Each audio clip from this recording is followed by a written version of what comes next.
Now I would like to introduce you. I think you all know Marie, and Marie's going to be the most amazing teacher. We talk a lot on Skype, and some of the stories that she tells me has blown me away. And when we were in Ibiza this year at the Ibiza Life Festival, we talked also. And she has a lot to give. And if you find that your mind is willing to receive, then this is truly a blessing from God. So without further ado, I'd like to introduce you to Marie Gillick. Thank you, Marie.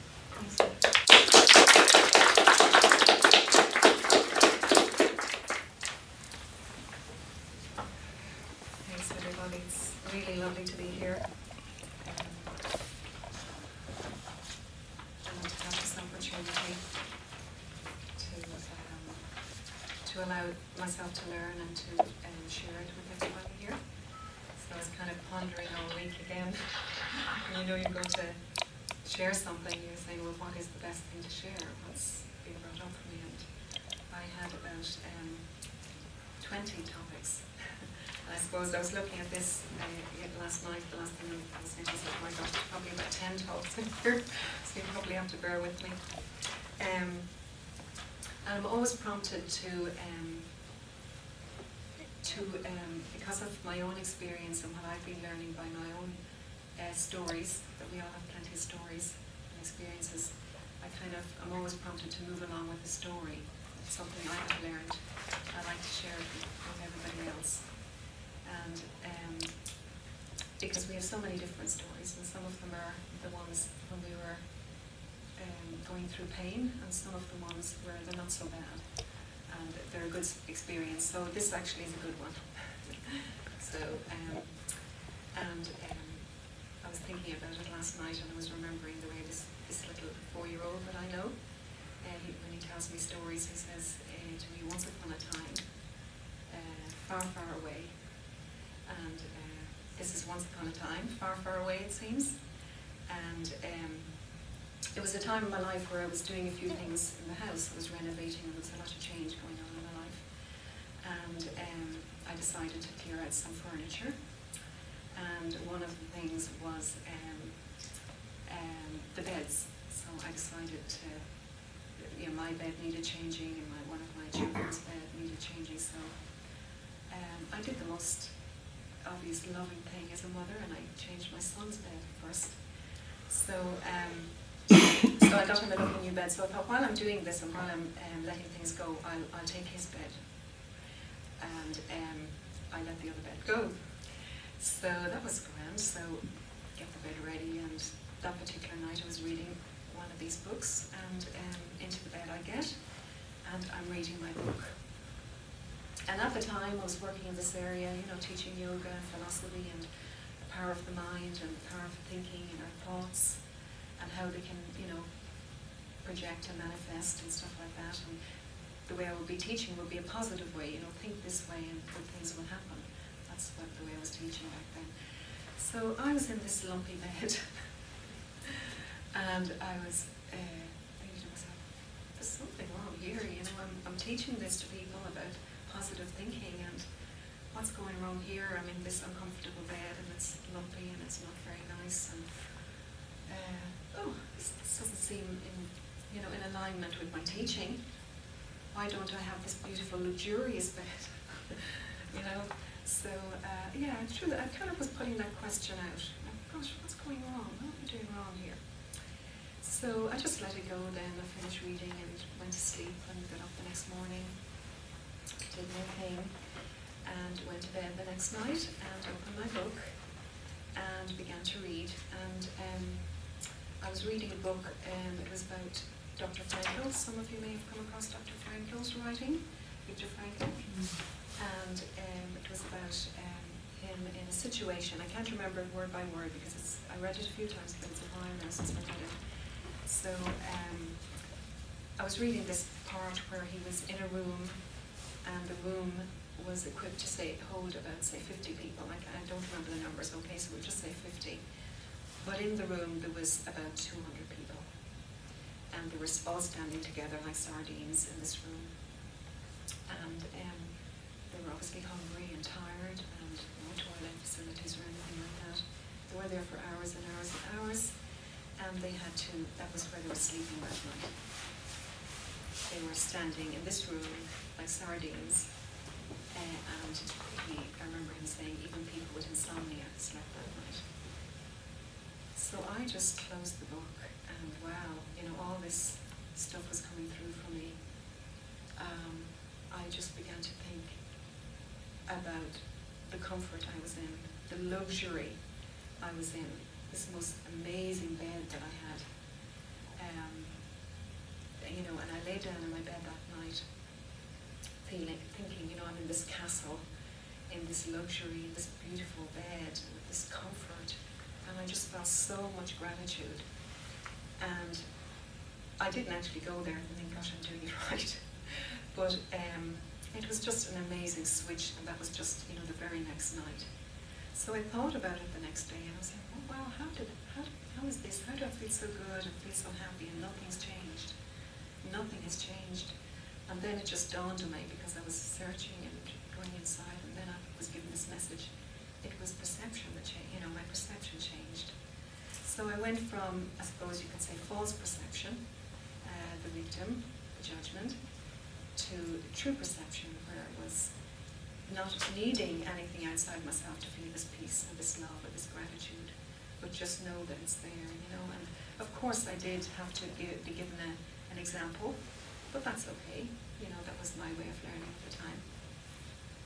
So that always stayed with me, and it grew and grew, and then the Course in Miracles, after I began to study the Course in Miracles, it was so clear, what was happening, that we can choose, where we think from.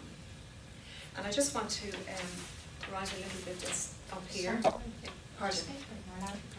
I'll do my best. I'll do my best, yeah. I'm working on projection.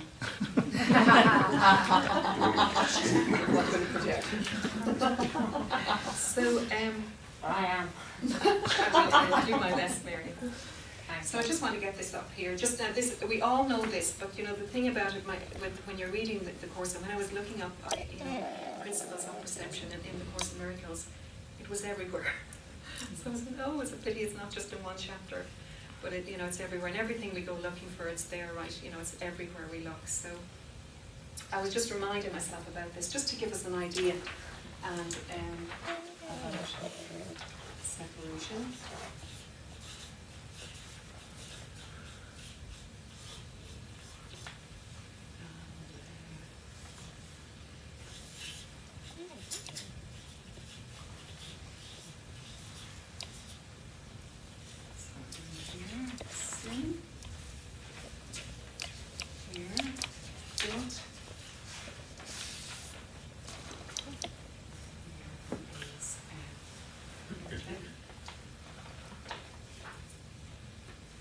Just remember that this is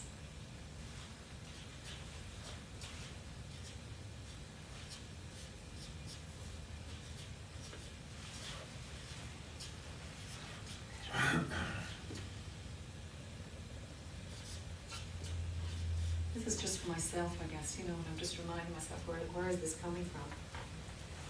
This is the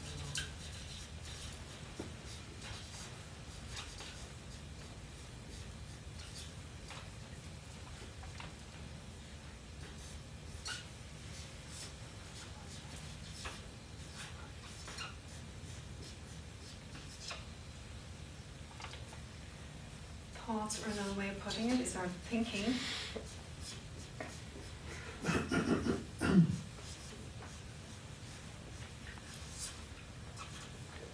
And through this filter, then, is our emotions.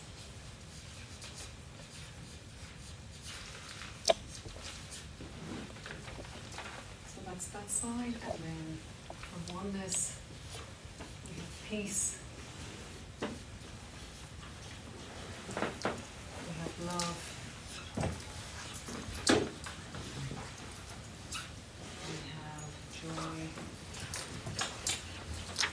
We have bliss.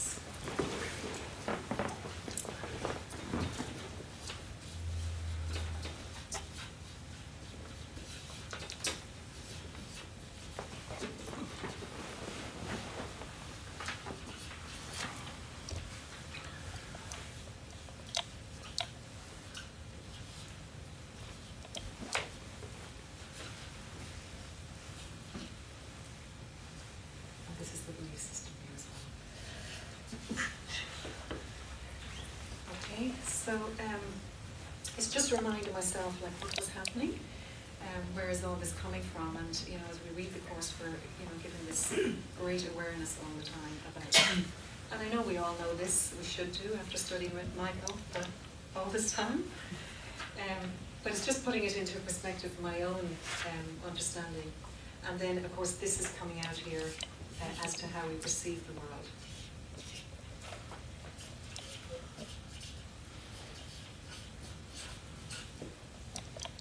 Perception. So, and of course, as we know, this is the decision making here. So, what I was doing was, in that particular situation, at the beginning, was I was choosing, to come down this system. I was in this belief system. And even though I was practicing this theory about positive thinking in this particular situation, I was in the thought system, the belief system of the ego. And I was, coming from the victim role and how it was woe was me in this very bad situation. And because the questioning is very good, there are lots of different techniques and therapies that use questioning, like Byron Katie, and when we put a question out, it's almost like prayer, So it kind of is, looking back, maybe that's what happened. I put a question out, why is this happening? What am I doing wrong here? And it was a genuine, true search within my heart. I wanted to know, how can I do it better? How can I do this, that will help me to live a more peaceful life? So I felt I was given the answer without looking for an answer as such in that way. So it's just to remind us, that all those thoughts that we come from the belief system of the ego, they're all fear-based. And it's just checking in with ourselves, to see where, what way we are thinking. And we are doing it all the time. So just to give you an example of that, just to remember how we're thinking like this all the time. I'd like, anybody would like to volunteer? Virginia, you would like to volunteer? Arranged. So I'll just ask you to sit there. And if it's okay for you to close your eyes, Virginia, are you okay? Yes. So I'm just going to whisper something to you, okay? And then I just like you to just feel what it is. I'm whispering to you and go for something, okay?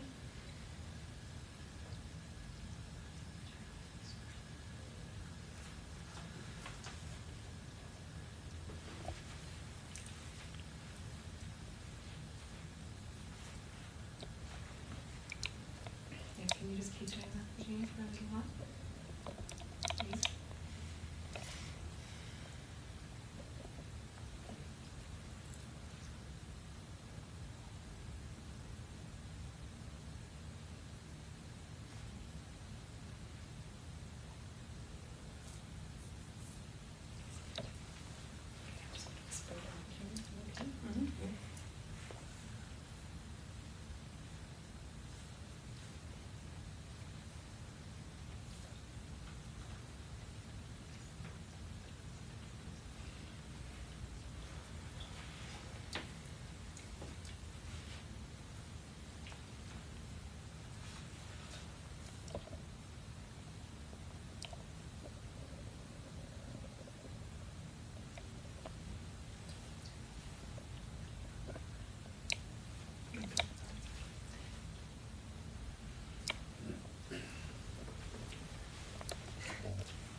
That's brilliant. Thanks for doing it.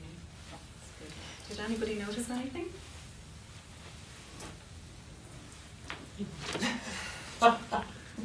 Anybody? There must be somebody. A smile on her face at the end of the Yes. interaction. That was it. Yeah. So the first thing I asked her to do was to think back on a time in her life that wasn't very good for her, wasn't very happy. So she chose to go into that thought system. And, normally you can see the expression of the face changing, and the body posture. There's another example we use, to ask somebody to think these thoughts and walk across the room. So I just don't want to go into all that right now. But it's just the person when they think the thoughts of, something that was, say, the way I was thinking the first night when I went to sleep in the bed that I had changed. And when they walk across the room thinking those thoughts, their body posture is actually, slouched over, and their movement is much slower, And then when you ask them to think of something that switch into the other way of thinking, something positive, something lovely, having this perception that they remember the experience, they have a bounce through the step and they walk right across the room, feeling energized. So with Virginia, what you did the first time was thought of something that wasn't very good, and we all have them. Mm-hmm. We all have them, don't we? Oh, absolutely, absolutely. So it's letting go of the past. We know we're living in the past all the time. So when we go back into live from the past, and it's not a happy memory, then it's going to control how we are. It's going to influence everything that's happening in our lives, and it's going to influence our perception. So if Virginia was to look out and walk through her life today with that thinking, you can imagine what her perception would be like, because it would be influencing how she was seeing things, because that's what's happening here, and it's coming from this side. So it's the thoughts then influencing how we're thinking. So her thought was an unhappy thought, a thought that's been somewhere in her life wasn't, as she saw it, working for her. And that thought was influencing her thinking now about everything else, and that was influencing her emotions.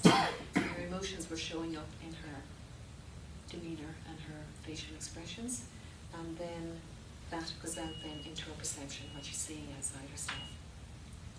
So it's just reminding ourselves of that, like what is it, what part of the mind that we're always, wondering what part of our mind are we thinking from. So just another example I want to give you, and that is through the filter. If you see the mind, which part of our minds is the filter that we're thinking through? And so we just get this, and I have one of this is mine. So this is something I ate. So I want you to kind of use your imagination. Imagine I ate that about a year ago. So I'm putting that in there. And I'm going to put something else in here. Would anybody like to come up with what this is? It's a negative thought, and you can use it as something like a rotten egg, okay? Or something like that. Do you want to call it anything? Okay, we'll go with rotten egg. And anything else, some other thought you could, that's coming from this way of thinking? Guilt. Guilt. And this one? Fear. Fear. And this one? Shame. Shame. Okay. So if I had just say a cup of water, I don't have the water, but I just want you to imagine I have the water here. And this is the filter. And in this movement, this thought system, is all my thoughts coming from the belief in separation, belief in sin, guilt, and then belief in fear, and all these emotions will come up, and here they are here. Okay? So if I go to think through them, you can just imagine this is my life, the water, and the water is clear, isn't it? It's pure life. We have pure energy. And I'm going to pour this pure life through this, and there's a cup here, okay? So you remember what's in there. There's nothing stagnant thoughts that have come up from the bank into this place here again, to be filtered. So I'm pouring the water through here, and I'm pouring it through, and the water is in here now. It's after going through all this, the rotten egg. These are just examples, the rotten apple, they represent all these different things. So it's in here now, okay? Would anybody like to drink it? But we do all the time, don't we? And that's what we have to remember. That's what we're drinking of. That's what we're living from. This is the life that we're expressing from. This is what's flowing through us, because it's flowing through this belief system, this thought system. And the water would cause the sickness then? Yes, absolutely. It's stagnant. It's infected. It's contaminated. Okay? So it's just an example that we can have in our minds, because sometimes things like that stick with us, and what is it that I'm living from? So the other thought system is good to know. So when we let go, and I don't want to go into this, but we know how to let go of these, don't we? Forgiveness. Complete forgiveness, isn't it? When they come up, they're here, and we take them to complete forgiveness, take them to the truth. We just went into that for a moment. And now we have just going for this other thought system, the Holy Spirit's thought system. And it's coming from oneness. It's completely, it's one. And the expression of that oneness is peace. The expression of that peace is love, it's joy, it's bliss, and that's the thought system, and that's a perception, and it's true perception, and we can actually choose that. That's so good to know, isn't it? We are given it, we can choose again, and we can choose to live from that thought system. And that thought system is love, peace, joy. There's nothing, it's clear, it's one, so there's nothing in there. That's why there's nothing in there, because it's just pureness. It's just the expression of love, the expression of bliss, the expression. So this is the life's water, this is choosing it. So I'm pouring this through here, and it's just flowing right through. There's nothing to block it. There's no blockages there, no barriers. And that's all we have to do, is to release the blocks to love, isn't it? And you started off, sorry, with your positive thinking. Yes. So has that changed now? Are you still promoting positive thinking or non-thinking? I'm choosing a different way of thinking. Yeah. I'm choosing the right mind rather than the wrong mind. And we have that ability through the decision maker up here, this decision maker. We can choose to come down this way with this belief from the ego's mind, the wrong mind, or we can choose again. And we can choose to live down through this oneness, to this peace, love, joy, and expression of that, and the extension of that, and the perception then will be from that place. So after pouring that through here, there's no blockages now, because I'm living from a different mindset, if you like, in ordinary terms. I've changed my mindset. I'm now choosing again, and I'm choosing to think from the Holy Spirit or the right mind. And that's pure love, peace, acceptance, all those thoughts and systems that we're living from that. So I pour the pure life through that, and as we live through that, there's no blockage then. We're releasing the barriers. And that's just like an example of what's happening. Obviously, there's so many different movements that we can, and the Course in Miracles give us so many different tools that we can use to actually switch and change over and choose again. And that's all it was. And that's why I told that story about myself, because nothing happened. Nothing changed.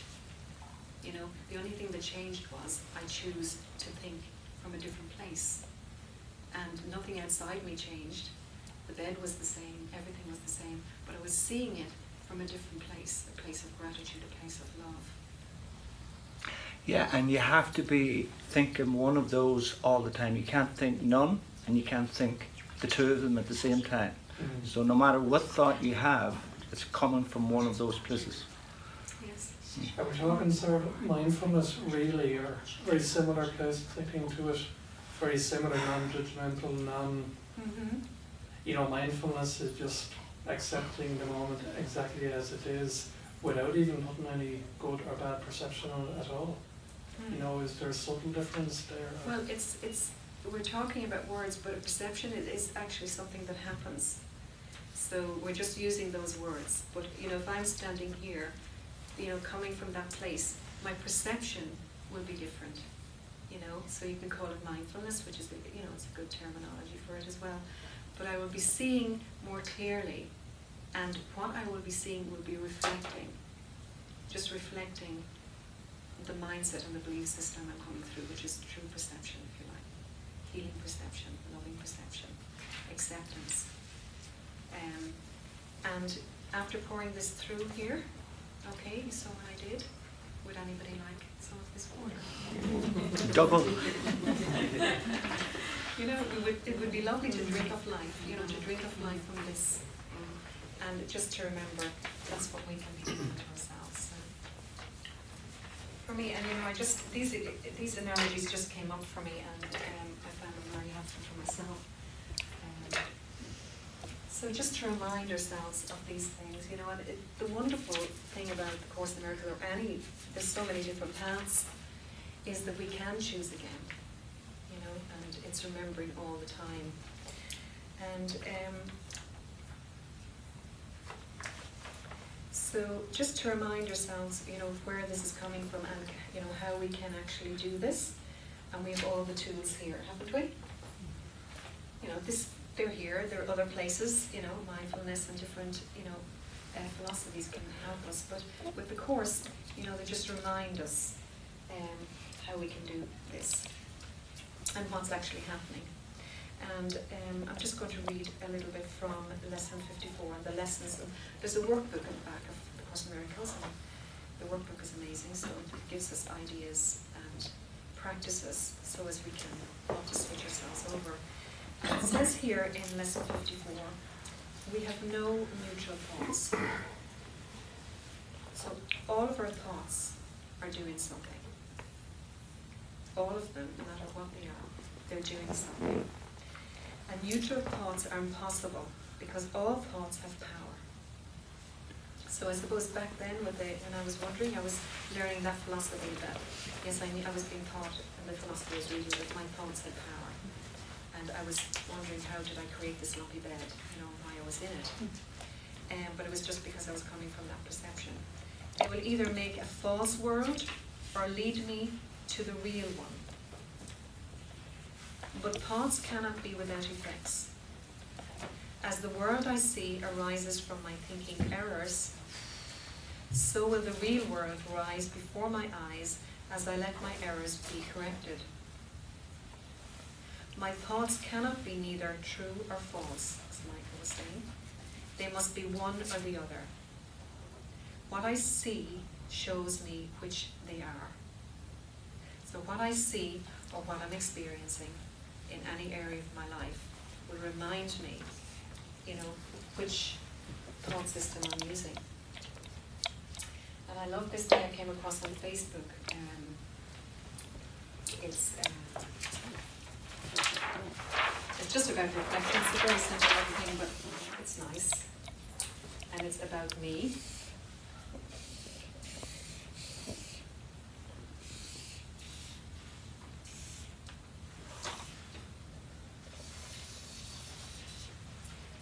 And can you see the reflection of what that's going to be? Yep.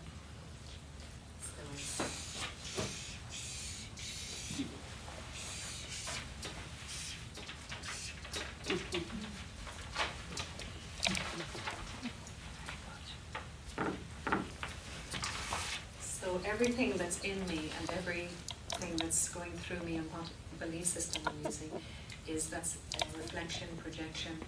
So that's what we're going to see and that's what we're going to experience is me is we. There's, you know, only one of us here.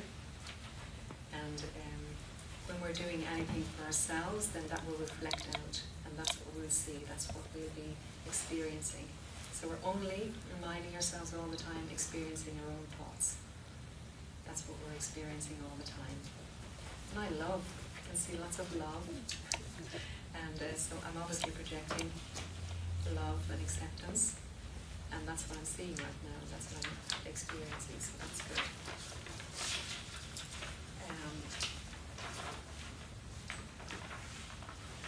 So it's just remembering that these thoughts and the power that these thoughts have are being, you know, projected into every area of our lives. So they're being projected into our situation. They're being projected into our relationships. And they're being projected into our world. So that's the world we're in, our projected world. Our perception of the world is what we're experiencing in our thoughts. So what can we do about this? So we're learning that we're living from this belief system of sin, guilt, fear. It's affecting our thoughts. The thoughts are affecting our emotions, and the emotions and the extension of that, or the projection of that, is all this fear-based perception. But then we have a choice, and we can choose the other way. But how can we do that? And we're told, choose again. Choose again. So how do we choose again? Well, it tells us, you know, we can actually say things, and one of the things we can say is, help me to see this differently. You know, help me to see this differently. That's a question. It's a request. And then we move on to say, help me to choose again. And help me to see this above all else.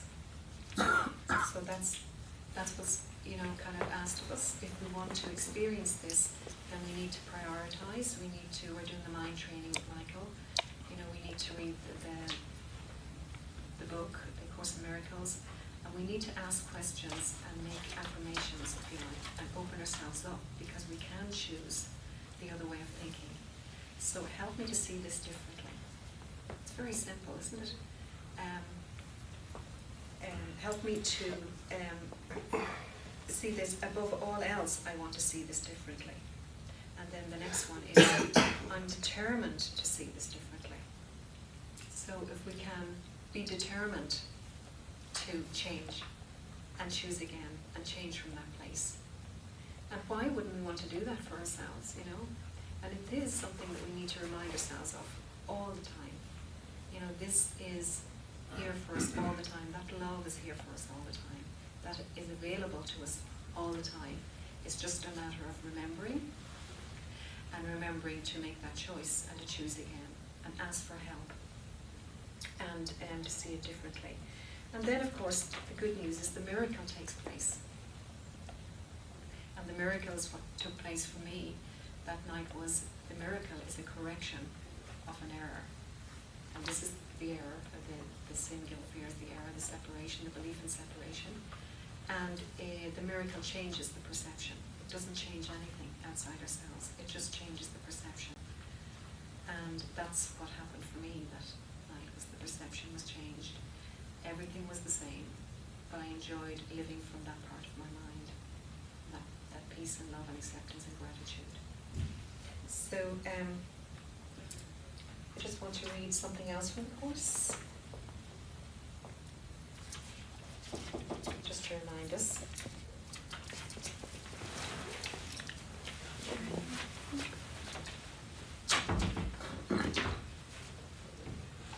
So a miracle is a correction. It does not create nor really change at all. It merely looks on devastation and reminds the mind that what it sees is false. It undoes error. And then it tells us that forgiveness is the home of miracles. So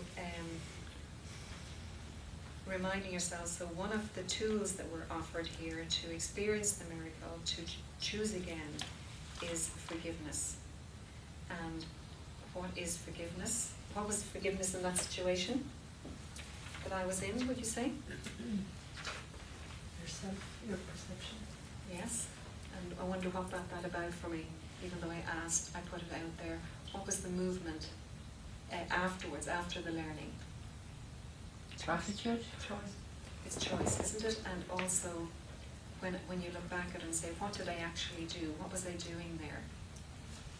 It was a judgment, wasn't it? Change your way of thinking. Yeah, you change your way of thinking. And it was a judgment that was happening. And I was, I suppose, feeling the victim, wasn't I? I was feeling there was an injustice done here. I'm doing this thinking, and I felt I was doing what I should be doing. Then I learned I was thinking from the wrong place, and I learned that I was judging my situation. There was an injustice done, and what I did then, I suppose, was take responsibility. That's where forgiveness is, isn't it? Take back, blame. Like blaming the dead. I was blaming the situation. And it's never anything to do with that, and it's always remembering that, isn't it? That it's nothing to do with the situation. It's nothing to do with the story. It's to do with how I'm seeing it. And the miracle comes in and helps us to change that. And it says forgiveness is the home of the miracle. Forgiveness is the home.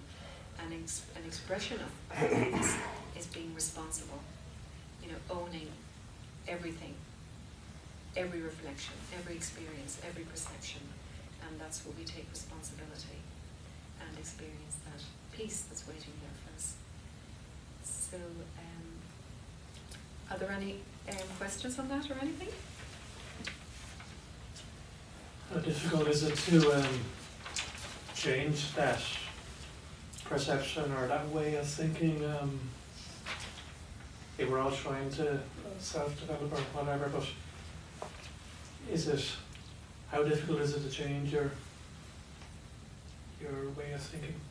Well, I suppose, that's why I choose that particular story, because, it does say in the course sometimes I need do nothing, only a little willingness, just a little willingness. And that's how, loving and powerful that part of our mind is. It's just a willingness, and it's that, ask to see this differently. So, and then leave ourselves available for the miracle, to just leave an open mind, so as it says, Einstein says, we can't heal the situation with the same thinking that's made it. So it's leaving yourselves open, with, I remember sharing this with somebody with philosophy about, if we ask something of anybody, if I ask something, if I ask you, could you lift that up and put it over there? Well, what I have to do now is step back and trust that you're going to do it. Be curious, have a curious mind, leave myself open for the result. But if I go and do it myself, you won't have an opportunity to actually step in and do it for me. And that's kind of the way it works in my perspective of it, So it depends on how you see it, if it's difficult or not. For me, it just depends on the day, I suppose, doesn't it? But it's knowing that it's available to us, and knowing one of the things that we need to do is when we ask something of anybody, is to try not to do it ourselves, and try and step back and let it happen and see how it happens, because we could never work out how it's going to happen. I could never work out. See, nothing had to change outside me, and that's the very important lesson I was given that night, wasn't it? Nothing had to change. Sorry, could I ask you, you mentioned Viktor Frankl. Yes. Was that a passage you had read Yes. at the time that you were going through that? Yes. So had that inspired you? That was what worked for me, but that's the way that, I see the Holy Spirit work through anything. What I learned in the course was such an amazing miracle for me to find out that the script is written, and the Holy Spirit can use us to take us back up to awakening, or the ego can use it to take us back down to hell, if you like, to, all that pain and suffering as we see it. So whatever tool the Holy Spirit wanted to use for me, I was quite happy with that. Once I was receptive to it and open to it, it happened. Could I just share something? Yes, For some reason I decided to go my own way for the last few months, go it alone, I guess. Yes. And I know we all choose, at some level we choose our path. Yeah. So, but I've gone a bit unconscious, I guess. And I was out for a walk yesterday, and I decided to go to a second-hand bookstore. And I just looked at a flash, and I just saw a word devotion. And I looked at the book, and I turned away, and something pulled me back to it. Right. And I picked up the book, and the words were, you can't do it without Jesus and the Christ path. And something in me really, I don't know how it impacted on me, and I just bought it. And I took it home and read it. And something shifted, just whatever it was, and I felt really upset inside, and even now speaking I feel quite upset because I realised I tried to do it on my own, and that came through. You can't really do it on your own. That's lovely, thanks for sharing. And today then I opened the book this morning, and I just said, instead of saying, oh Jesus, will you make Leslie good, man? Will you make the kids this? Will you do that? Will you do that? I just said, Jesus, will you help me to love myself and to help myself? And I just said last night, I just felt I'm going to the Course in Miracles today. Right. And that I just feel it was very relevant. Because you're very Because I felt love was coming through in some respects. Thanks for sharing that. So kind of that answers it. We never know, the way people say the book fell off the shelf, or the phone call came, or you were prompted. I get prompted to do something, going, why do you want me to do that? But if you trust and keep your open mind and just, I love the curious mind, because we have curiosity, don't we? We're very curious. I just leave my curious mind to work and say, I wonder what would it be like if I did let go and trust. And I remember I had an experience one about trust, and it's a few years ago, and my children were going to the States. They were young at the time. They were, always 9 and 7, these young ages. And I had been with them most of the time, and they were going all the way over to the States. And they were in, you know, the hands of other people. And I wasn't too sure exactly what the situation was and stuff like that. So, and they were gone for 10 whole days. So I just let them off, and I was counting the days. When they were driving away, I remember thinking, okay, that's, you know, there's a half day gone. It's only 9.5 days now. You know, so the few days, and I was counting down the days, and just one particular afternoon, probably 3 days into it, I began to feel very concerned about them. You know, what ifs came up for me, and is everything okay, and can I trust this situation, and you know, all these thoughts that come up when you're concerned about a thing. So all I could do was, you know, sit down and meditate and hand it over and ask, you know, for some sort of guidance in this anxiety that I was feeling. And after a while, I got this lovely message, if you like, or whatever you'd call it, an enlightenment, and it began to teach me about trust and what trust was. And in my own words, it was kind of saying that I don't have to trust the people that they're with. I don't have to trust the country. I don't have to trust the hotel. But that's nearly too much to ask of us. But what I had to do was just trust unconditionally. And we use trust as saying, I trust if they come home safe and sound and they had a great time. But I was realizing that's not trust. Trust is unconditional. It's like love. It's unconditional. So whatever is supposed to happen, and of course it's all a projection, is supposed to happen. So from that point, I just felt I didn't have to trust anybody anymore. Because we are, you know, human, you know, spiritual, experiencing a human experience, who we are having these human experiences. So I felt that was such a relief for me, that I felt I can let go of this idea of trust that I've been living from, and I can step in and just trust.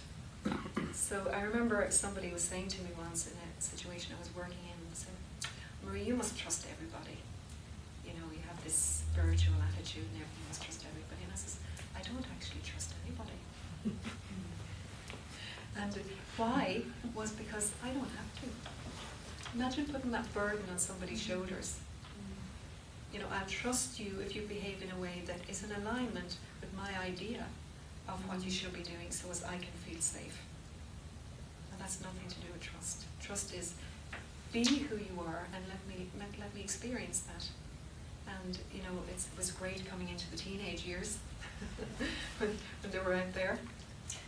So just to follow with that, but you're saying that you're able to let go of your concern for your children's safety. Yes. And you're saying that's in all circumstances. Yes. Yeah, and I just resonated with me Yeah. yesterday. My 23-year-old niece, who's a bit younger her age, she was living in an apartment. I had been with her the night before, and she was going to watch a match on her own in a pub. Mm-hmm. And I was supposed to meet her yesterday, and I couldn't get her on the phone or anything. Mm-hmm. And she had spoken to her sister after the match. She said she was in a pub across the road. Mm-hmm. No mention of going to meet anybody else. Mm-hmm. So when at 2 p.m. yesterday, her flatmate let me in and she hadn't been home, Mm-hmm. I was really concerned. Mm-hmm. Now, she was okay, but I was kind of looking for her. Mm-hmm. I even went to the guards, although they just because they happened to be on the street. Yeah. But I was actually thinking about that, like, I mean, things happen. She's actually living in the same block as a man who served 30 years for double murder. I know that's just a coincidental. Mm-hmm. I just thought that she had gone out. I mean, things happen. Yes. Yeah. Things happen. Oh, I they mean, do, obviously, yeah. people get killed, people get murdered, people are in accidents, people walk under a bus. And I was actually thinking about that. Like, I mean, I was massively relieved when, you know, she turned up unscathed. But I was actually wondering about that. And about, like, at what, I mean, really, on a practical level, I was wondering at what point I should start, you know, combing the gutters. because, like I said, these things do happen. Mm-hmm. And I kind of have a, you know, if you like, a question about that. What do we do? Well, I suppose, you know, to remember there's a big difference between being trusting and being complacent. You know, Yes, so, obviously, yeah. So, But it's very difficult to know where one stops and the other starts, you know, where one stops and the other starts. I mean, there's practicalities. Mhm. But I mean, you can just always think the worst and always be in fear, which is obviously what we don't want. Mhm. Well, I suppose it's remembering back, you know, about our thoughts and About? our thoughts and Yeah. our thinking. So, you know, if you're allowing, you know, if you make a just choice and a decision to allow your teenager Yeah. to go a certain place Yeah. after, you know, thinking about it and, you know, sussing it out and that as a parent, you know, Yeah. then trust. You know, then you trust, you know, and because you could say to yourself, you know, if I'm going to be worrying and thinking all these thoughts, remember it's your own projection. So, am I creating this? You know, I'm not saying we have to blame ourselves for everything that happens, our children or anything like that, but it's just being aware of our thinking and being aware of the difference between trust and complacent. And how does it feel for me? Because, you know, when you have teenagers, you know, you could be awake 4 or 5 nights a week, you know. Yeah.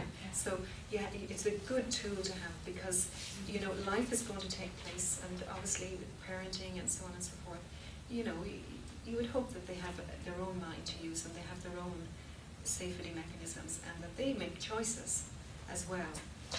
But you sitting at home worrying about this and not trusting is not helping their situation at all. Is that all right? You know, Yeah. it's up to you personally. Is this serving me? Sorry? Is this serving me how I'm thinking about my niece? You know, that's if you're out there and you don't know what's happening, how am I feeling? Is this feeling Well, I was serving trying me? not to panic, but I was trying to say, you know, should I do anything? You know, parents are in there. Oh, I see, yeah. But anyway, I mean, as I said, it was okay, but in general, as to how to approach something like that, Yeah. you know, Yeah. I had Yeah. a question. Michael might say something on that. Yeah, it's kind of like the wrong mind and the right mind. You're Yeah. either one or the other. So you're either putting your trust in the ego or you put your trust in God. All other trusts are illusions of trust. So when you have a fearful thought about, say, a relative or your children or something, where would that be coming from? The ego. So now you're putting your trust in the ego. Okay?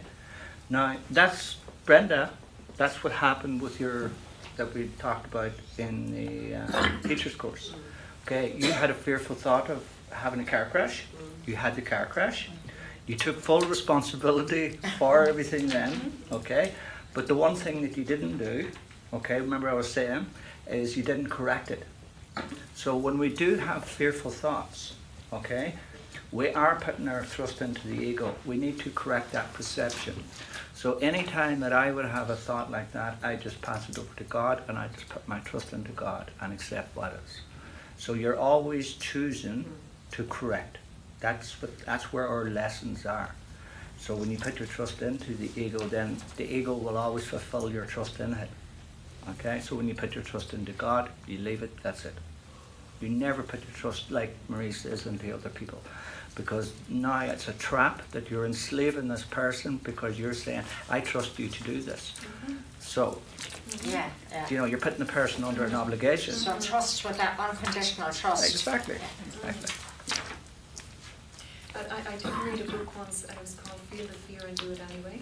And when I was reading it, you know, at the time it was come back when they were very little, and you know, it was something that most parents say, be careful. It's such an insinuating that something bad is going to happen. So from reading that, I was watching myself, do I say that? So what I would say to them if they were going out to play or anything, I would say enjoy and, you know, be sensible when they got older. You know, think before you make a choice, you know,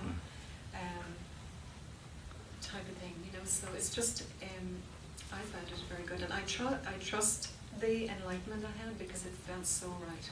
And I think we have that gift, don't we, of discernment. When we hear the truth, it resonates with us. So then go and use it. So I just want to, I don't want to take up too much time. It's great if you're listening to me, just going back to my story and just relating some of the laws, the life tools, and just remembering that what I was using there, one of the things, the first thing I was using that's always used by the ego, and that's judgment. You know, I was judging my situation and judging myself for not getting it right. And then remembering what we focus on is what we get. You know, so what I was focusing on was the lumpy bed and the this, that, and the other, and that's what I was experiencing. So what we focus on is what we get. That's our perception. And then I suppose that the injustice of it is kind of the law of karma, if you like. I felt the victim. You know, this is being done to me. And then the, I suppose, forgiveness, acting out forgiveness through being responsible, owning my situation, owning my feelings, owning my emotions, and owning my perceptions, and acknowledging where they're coming from, and being ready to choose again.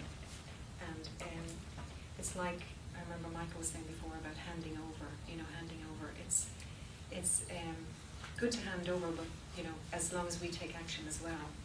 I remember I came across something in a place I was doing some work with them. It was lovely, I can't remember the full story, but this man was, you know, he was having a hard time with his family, with his work, with everything, and he was praying every single day. He was kneeling down, and he was doing this false prayer, you know, do this for me, fix that for me, get my family, keep getting this promotion at work.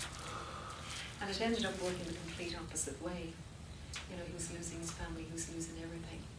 But he wasn't doing anything about it. And it said at the bottom that Jesus said, meet me halfway. And I thought that was lovely, you know. We can ask for help, but, you know, we can take action. As Gandhi said, we must be the change that we wish to see in the world. That's great. Thanks for listening. Thank you.